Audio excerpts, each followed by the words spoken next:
Vibration and second term that is oscillation. दोनों term के बीच में बेसिक डिफरेंस क्या है? वाइब्रेशन को हम हिंदी में बोलते हैं कंपन और ऑसिलेशन को बोलते हैं दैट इज दोलन। अब दोनों की डेफिनेशन की बात करें that is to and fro motion of any particle. कई सारे टीचर पार्टिकल और ऑब्जेक्ट के रूप में डिफरेंशिएट कर लेते हैं, तो उतना डिफरेंशिएट करना पॉसिबल नहीं होगा पार्टिकल और ऑब्जेक्ट के सेंस में। दोनों एक ही चीज़ है, to and fro motion. But एक चीज़ याद रखना कि इन टर्म ऑफ फ्रीक्वेंसी, आवृत्ति की टर्म में हम इनको डिफरेंशिएट कर सकते हैं। क्लियर है? और एक चीज और याद रखना कि जितने भी वाइब्रेशन है all are type of oscillation, but vice versa not possible.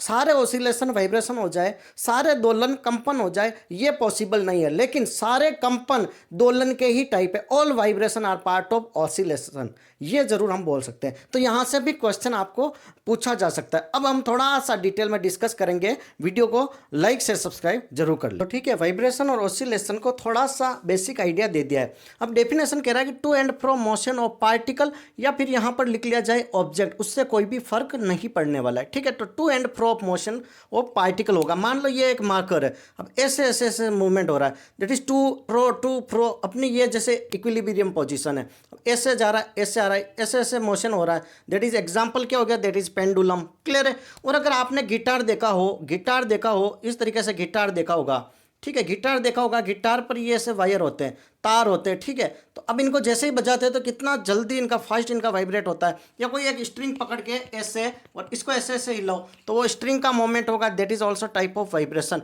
तो अगर मैं यहाँ पर कंपेयर करूँ, एक मैं ले लूँ दैट इज पेंडुलम, एक अगर पेंडुलम ले लूँ, एक अगर मैं पेंडुलम ले लूँ और एक अगर गिटार, दोनों के वाइब्रेशन को कंपेयर करूँ, तो पेंडुलम होगा वो तो हो जाएगा दैट इज ऑसिलेशन, और यहाँ पर जो गिटार हो जाएगा वो हो जाएगा दैट इज मेरा वाइब्रेशन। कैसे? इसको इन टर्म ऑफ फ्रीक्वेंसी हम डिस्कस करेंगे। कैसे? In term of frequency. अब फ्रीक्वेंसी की डेफिनेशन आपको नजर आ रही है कि number of wave passes through a point in a unit time बोल दो, या फिर पर सेकंड नंबर ऑफ वेव कितनी पासेस हो रही है, वो उसकी फ्रीक्वेंसी, वो उसकी क्या होगी, आवृत्ति कहलाएगी। क्लियर है? और आवृत्ति फ्रीक्वेंसी को किसमें मेजर करते हैं, that is in hertz. Clear है?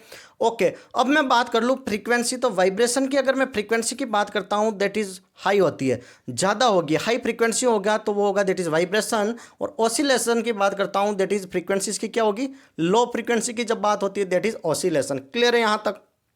ओके, अब ये कह रहा है कि number of wave passes through a point in a unit time. मान लो एक सेकंड में यहाँ से मैंने वेव पास कराई, इतनी सारी वेव पास हो गई, कितनी, एक सेकंड के लिए मैंने देखा। और इस केस में मैंने 1 सेकंड के लिए इन वेव को देखा, ये मैंने देखा that is about the pendulum. ध्यान से देखना, ये मैंने पेंडुलम की नोट की और इधर मैंने ले लिया that is about the guitar की नोट कर दी। तो number of wave passes through a point in a unit time, इस पॉइंट से पास करवाई, ये इतनी वेव इधर आई, इतनी वेव इधर आई। क्लियर है? एक वेव कंप्लीट कैसे होगी, एक हाफ सर्किल ऊपर, एक हाफ सर्किल नीचे, तो ये पूरी हो गई दैट इज हमारी वन वेव, एक तरंग हो गई। क्लियर है यहाँ तक?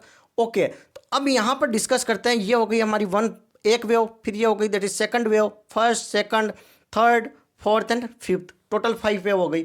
यहाँ पर कितनी हो गई, एक वेव ये हो गई, ये हो गई, दैट इज 2। क्लियर है? तो यहाँ पर इसकी फ्रीक्वेंसी कितनी हो गई, इसकी फ्रीक्वेंसी की बात करते हैं तो इस केस में 2 हो गई, और इस केस में हम फ्रीक्वेंसी की बात कर लेते हैं दैट इज कितनी हो गई, 5 हो गई। और मैंने क्या बताया कि जिसकी फ्रीक्वेंसी ज़्यादा होगी वो होगा वाइब्रेशन, जिसकी फ्रीक्वेंसी कम होगी दैट इज वो होगा ऑसिलेशन। वाइब्रेशन अपने आप में एक तरीके का ऑसिलेशन है, फिर भी हम अगर डिस्कस करें तो वाइब्रेशन का क्लियर हो गया। यहाँ पर 5 फ्रीक्वेंसी है that is about the guitar, यहाँ पर पेंडुलम की 2 फ्रीक्वेंसी आ रही है, तो 2 फ्रीक्वेंसी दैट इज ऑसिलेशन। तो इन टर्म ऑफ फ्रीक्वेंसी आप डिफ्रेंशिएट कर सकते हो कि जिसकी फ्रीक्वेंसी आवृत्ति कम होगी वो हमारा ऑसिलेशन, दोलन होगा, और जिसकी फ्रीक्वेंसी आवृत्ति ज्यादा होगी, मैक्सिमम होगी, दैट इज वाइब्रेशन, कंपन होगा। ऐसे आप दोनों को डिस्कस कर सकते हो। ठीक है, तो एक एग्जांपल से आपको समझ में आ गया, all vibration are part of oscillation but vice versa is not possible. सारे ऑसिलेशन वाइब्रेशन नहीं हो सकता। क्लियर है? यहां तक क्लियर है? ओके, यहां से कई बार कंफ्यूजन होता है, 1 मार्क्स क्वेश्चन पूछा जाता है। Thank you so much. Channel पर नए हो तो लाइक से सब्सक्राइब जरूर करें।